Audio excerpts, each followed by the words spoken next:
ఈ కోనసీమ వాళ్ళ వెటకారం అంటే, కోనసీమ వాళ్ళ వెటకారం ఒక రేంజ్‌లో ఉంటుందండి. నేను కోనసీమ వాడినే.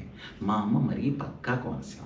అయితే నేను ఎంబీబీఎస్ చదివే రోజుల్లో ఎంబీబీఎస్ కంప్లీట్ అయిన వెంటనే ఎవరైనా క్లాస్‌మేట్ ఒక అమ్మాయి నాతో వచ్చి మాట్లాడినా, ఓ 15 నిమిషాలు, 20 నిమిషాలు మాట్లాడిందనుకోండి. అలాగే పేషెంట్ గాని, పేషెంట్ అటెండెంట్స్ గాని, ఎవరైనా ముఖ్యంగా అమ్మాయి ఎవరైనా వచ్చి నాతో మాట్లాడితే, ఇంకా మనకి పెళ్లి కాలేదులెండి అప్పటికి. అయితే మా అమ్మ అలా చూస్తూ ఉండేది వంటిట్లోంచి. ఏంటి ఎంతసేపు మాట్లాడుతున్నాడు ఏంటి అని అలా చూస్తూ ఉండేది. చూసి కొద్దిసేపు అయిన తర్వాత ఇంక సరే నేనేదో పావుగంట, 20 నిమిషాలు పొరపాటున ఏ విషయం మాట్లాడినా మా అమ్మకి అర్థం కాదుగా మనం ఏం మాట్లాడామో. ఏదో ఇంగ్లీష్‌లోనో ఏదో మాట్లాడతాం, హిందీలోనో మాట్లాడతాం.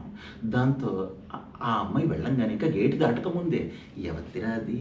మొహం చూసావా? చీకేసిన తాటిపండులో ఉంది. చీకేసిన తాటిపండులో ఉంది మొహం. నీకు అంతసేపు ఏంట్రా దాంట్లో మాటలు, దాంతో మాటలు అంతసేపేంటి? ఆ! ఏటది?"